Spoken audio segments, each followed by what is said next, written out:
Okay, welcome back. I'm glad you tuned in. My World 67. This is G-Man. Well, on the last video, in the first video for several months, I had just unboxed that 994. And as you saw in that last video, if you had tuned in, that it was rusty and had a lot of paint missing everywhere, all over. Handrails were rusty. The body was just had rust on it in places. Luckily, there was no dents. This lens, I don't know whether you noticed it or not, I didn't at first, was foggy. And now it's fairly clear. I don't know whether you can see that or not. And I'm going to give you a little hint on those. What you can do is take 800 to 1,000 grit sandpaper and lightly sand it, wash it, no soap, just warm water, dry it, and then put some WD-45 on it. Just completely spray it down and let it sit for about 30 minutes. What I also do is sometimes I'll put some WD down in the back side of the lens. Some of them have lens shafts or lens stems, and they're long lens, about that long, and and let it sit and pour it out, and then take a soft cloth, dry them up real good, wipe them down, and the lens will be almost perfectly clear. Now, I must say that that only works 98% of the time. It does not work in every instance. I have had lenses that it did not work on. It might depend on how old the lens is or how much damage was wrought to the lens over the period of time while it was sitting, whether it was sitting in the sun. A lot of things could probably affect that. But just an average lens that's gotten foggy, that will work 98% of the time. Well, here it is, that 994. I had mentioned that I would probably paint it red, and I did. And I think it turned out rather nicely.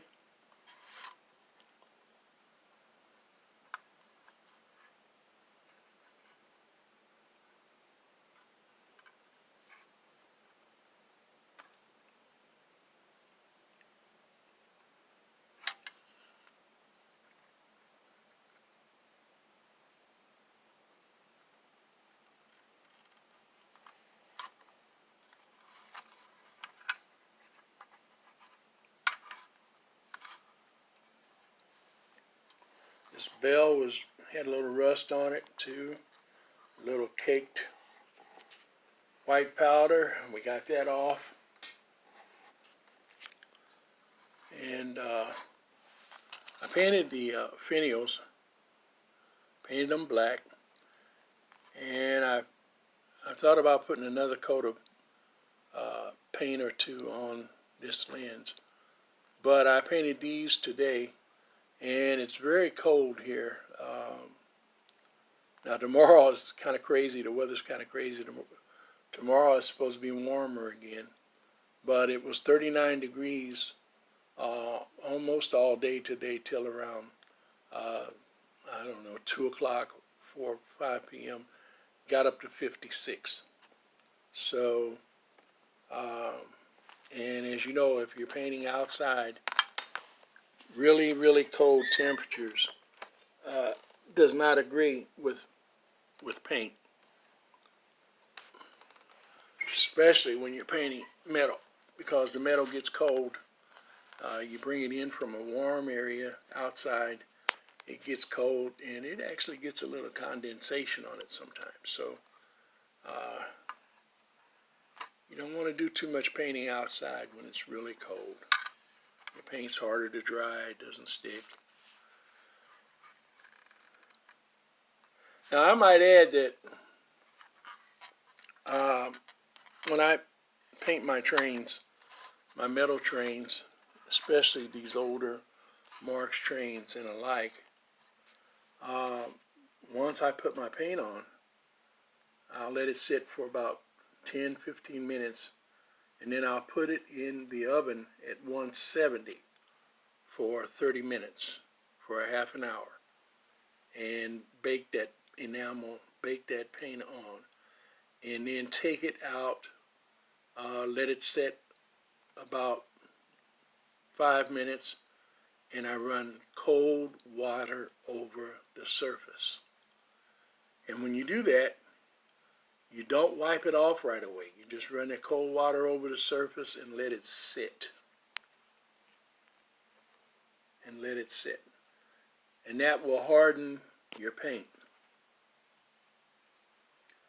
and give you an even better quality job. Now, the paints that they're making now, I noticed that just in this last year even, are really remarkable because they give you a really high quality paint job.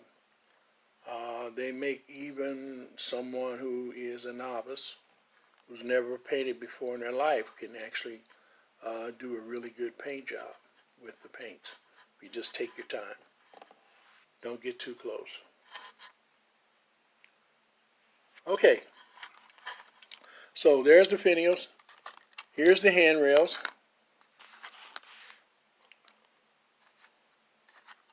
Painted them black also, and baked on the enamel.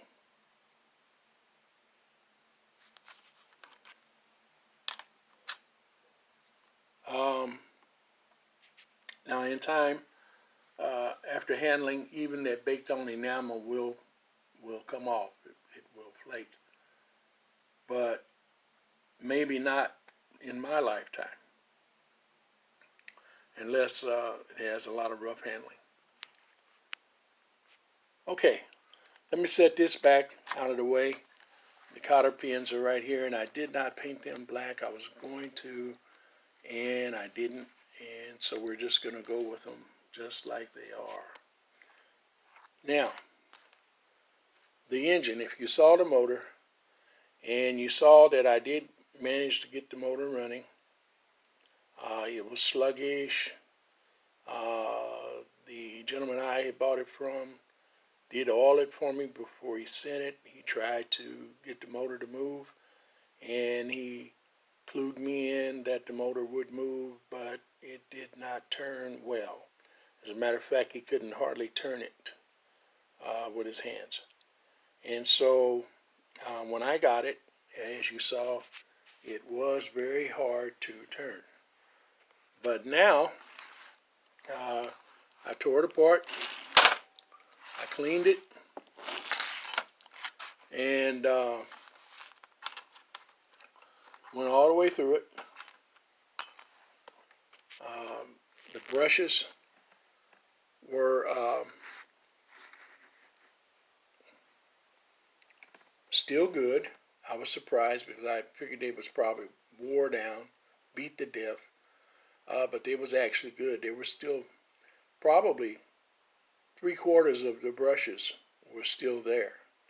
Now I could have went ahead and replaced them with new ones, but there was no need. The brushes were still good. I cleaned the armature, cleaned the housing, and just gave it a good cleaning, and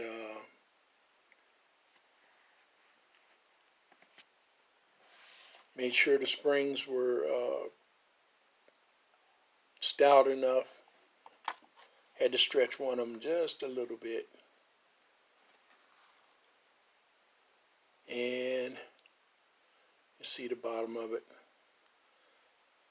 And if you remember, the wheels were just really, really dirty. And the bracket, the brace, was rusty and came out pretty good. This had a little rust on it, and I got the rust off, and it left a little mar on it. I don't know whether you can see that or not, but it's still good. I didn't damage the chrome, and so that's what I was trying not to do. Later on, I may take some polish of some kind and polish that up.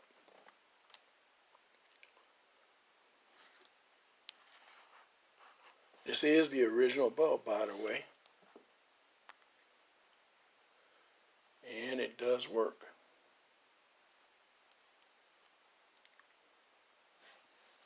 Now what we're going to do in this video, we're going to put this back together, and hopefully I'll be able in a short time to let you see it run on our little test track. And bear with me a moment while I get this camera set up.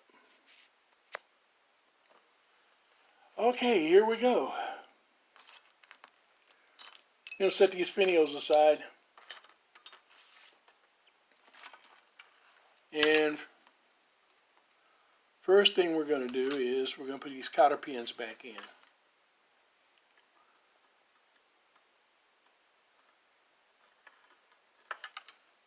And that one needs to be smashed a little bit.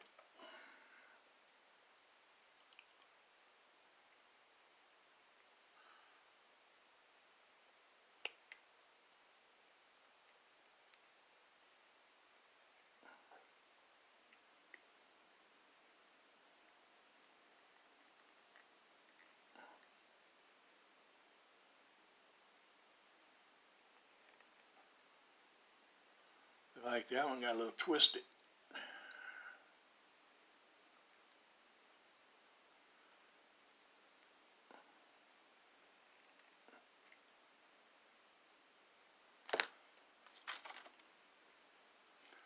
And what I'm going to do, I'm going to go ahead and put each pin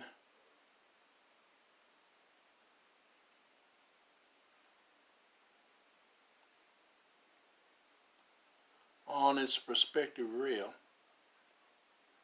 I'm going to start with this side.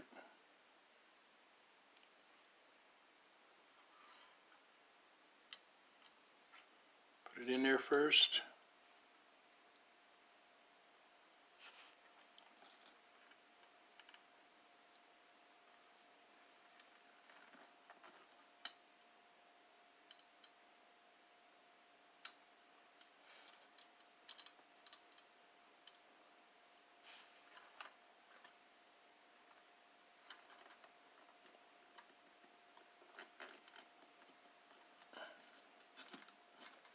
Now it's good if you can,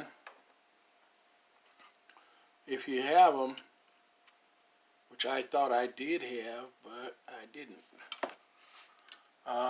Any cutter keys, it's good to keep some around so that you can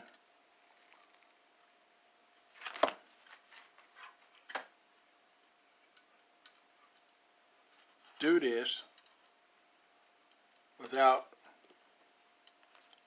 having to worry about using these older cotter pins. Now, it's okay, like I'm using it today, it's okay to use them, but the problem is just what we're having right now. Sometimes they get so bent up, out of shape, that you've actually got to wrestle with them to get them to go back on. And I don't know about you, but I hate having to wrestle with stuff.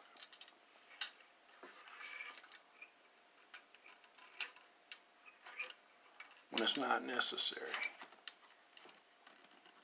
Okay. And once you get that back through there, you just take it and you bend the end of it over.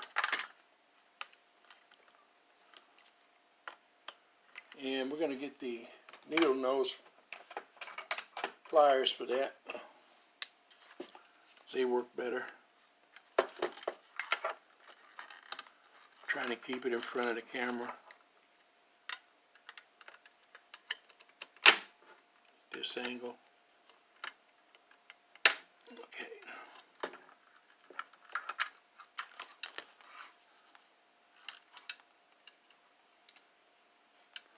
And that's one. Then what you've got to do is go inside. Your standard head slot screwdriver.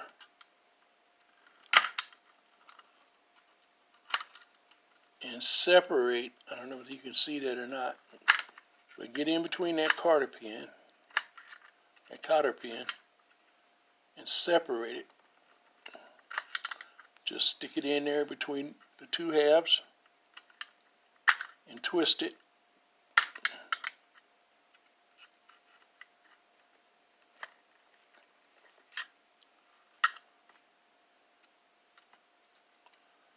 And it will open up, separate.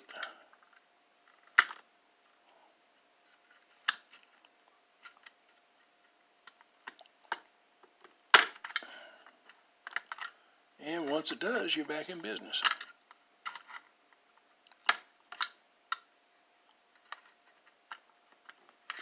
Okay.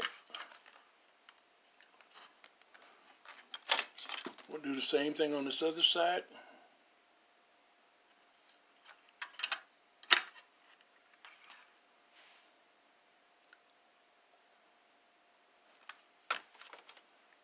Straighten this out a little bit before we put it down in there.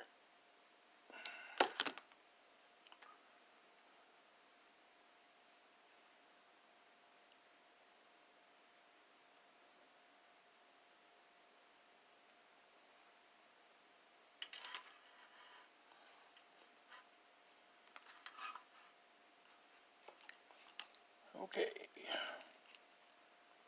Put it in the slot.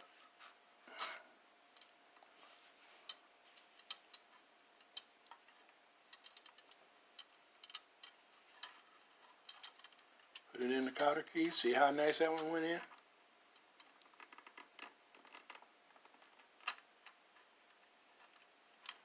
Love it when a plan comes together.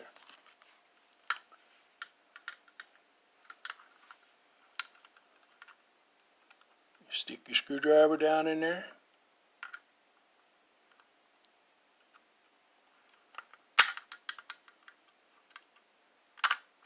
Get it in there between the two halves of the cotter pin. Spread it out.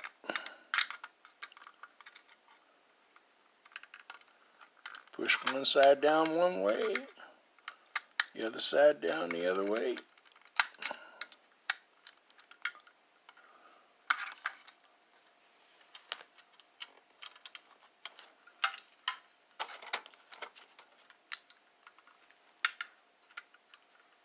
Get a hold of your wire and bend it.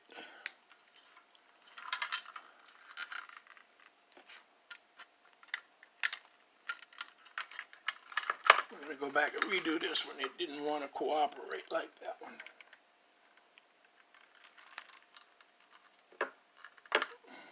There we go.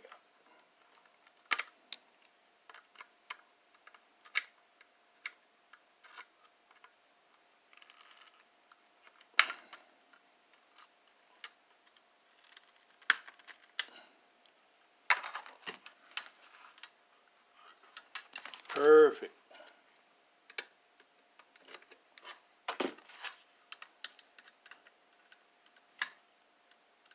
There we go.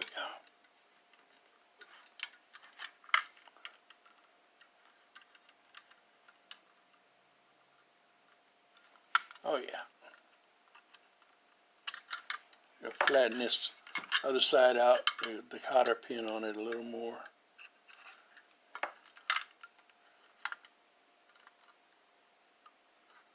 If I can get it to cooperate.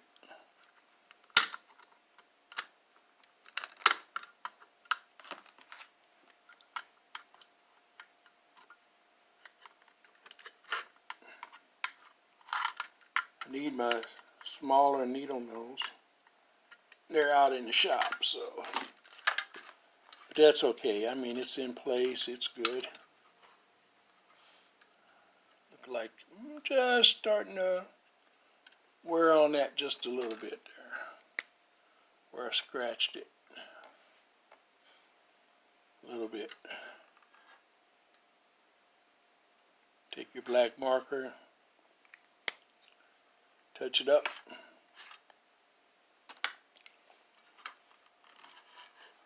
And you're in business.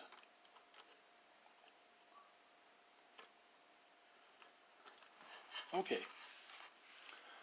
Now, next we'll put on these finials.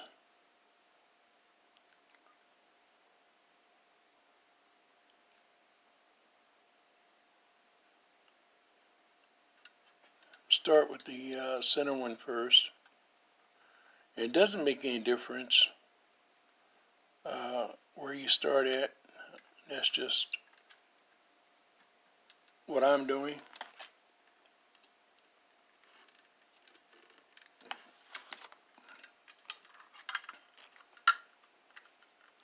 Again, you take your screwdriver, go on the inside, and you just push the tabs down.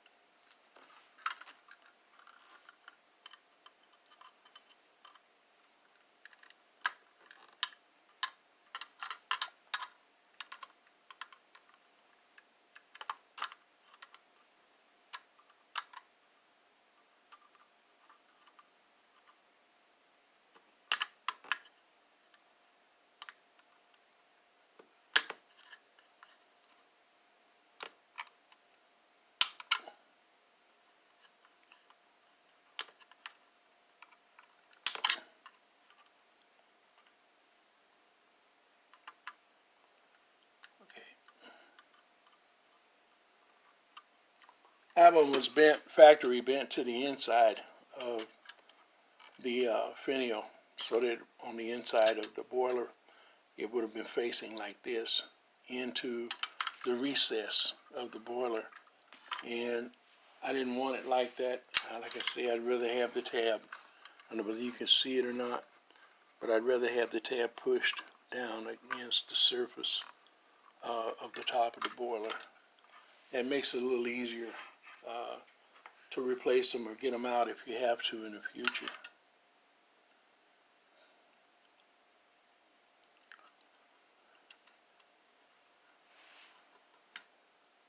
Yeah, we'll get the smokestack on. We can get him to cooperate.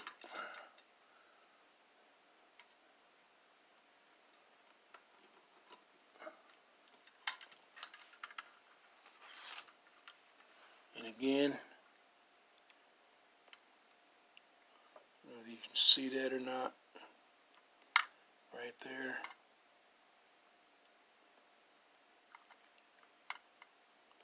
How good that light is. But you just take it,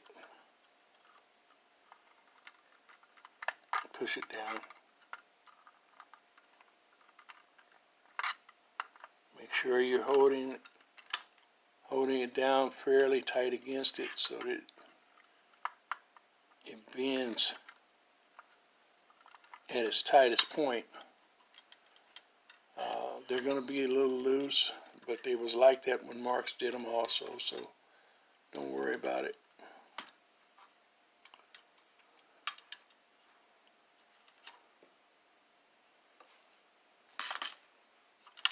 All right, we're ready. Take your engine, your little motor, put it in place.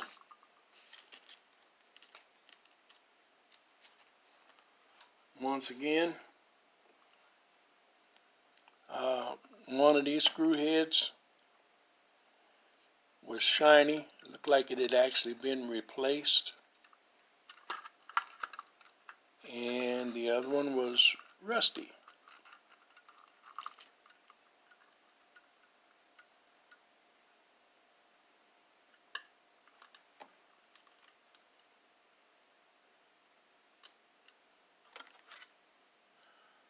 Now, I could have painted them black, which I thought about doing, but I kind of like the chrome. So instead, I soaked the other screw, the rusty one, in vinegar for 24 hours, as I did the finials.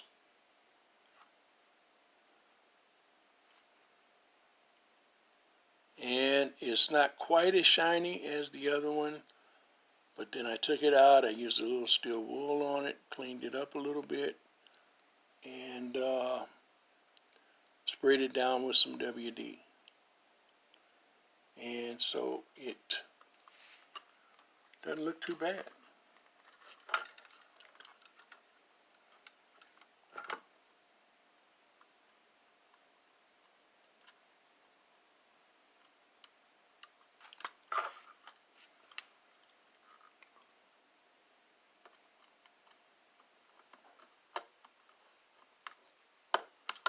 By the way, if you want a really good work surface, cheap, these placemats make good work surfaces.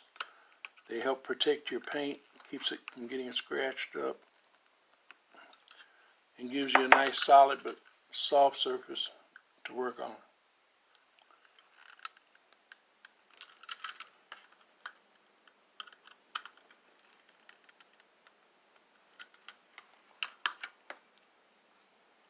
And there it is, a complete 994, 995. In another episode, we'll be doing a tender for it. I don't have the right candidate for a tender right now, so at least I haven't run across it yet in my junk box. And so I'm probably going to have to buy one or just make another tender for it.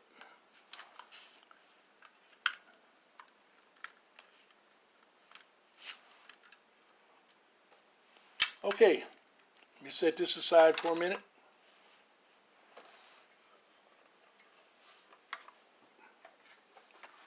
Grab the old trusty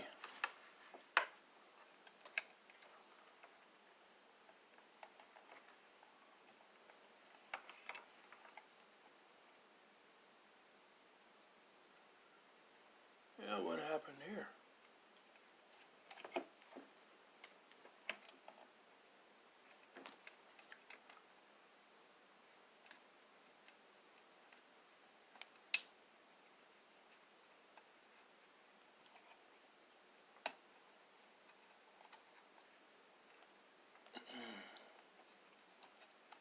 So with anything portable,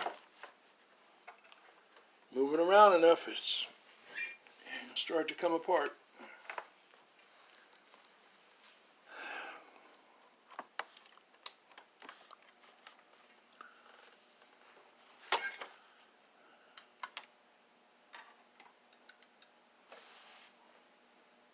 Alright, I hope you can see this.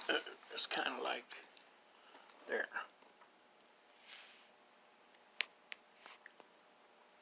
That's probably better.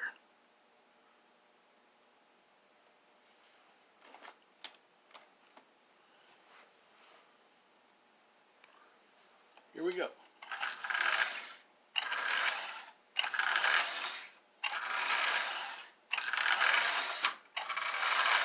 No sparks.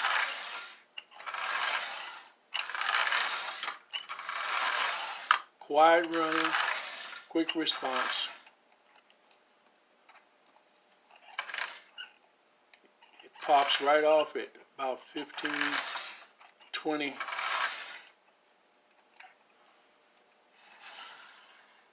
miles per hour.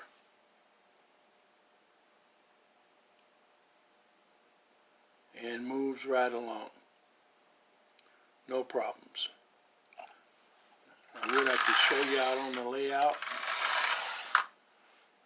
with it, but unfortunately we can't right now. Hopefully I'm going to be able to get out there and work on the layout tomorrow. and finish getting it cleaned up, set up, and find those couple of short places in the track and get it going. I got another long week this week. Just started back on some other household affairs, but we're going to try to reschedule our time so that I can get those videos back going again and get that layout running so that we can run some trains. All right, that's all I have for you for now. Just wanted you to see the finished product. And as always, thank you for watching. Keep tuning in and let me know if you like the videos. If you have any questions, I'll be more than happy to answer them. You can contact me, gman1924 at hotmail.com. gman1924 at hotmail.com, and I'll be more than happy to answer any of your questions. Please feel free to leave comments or questions also at the bottom of this video. And above all, if you'd like this channel, and I know some of you just tuning in, some of you haven't seen enough of it yet, but please feel free to subscribe. All right, that's it for now. Happy rails to you until we meet again.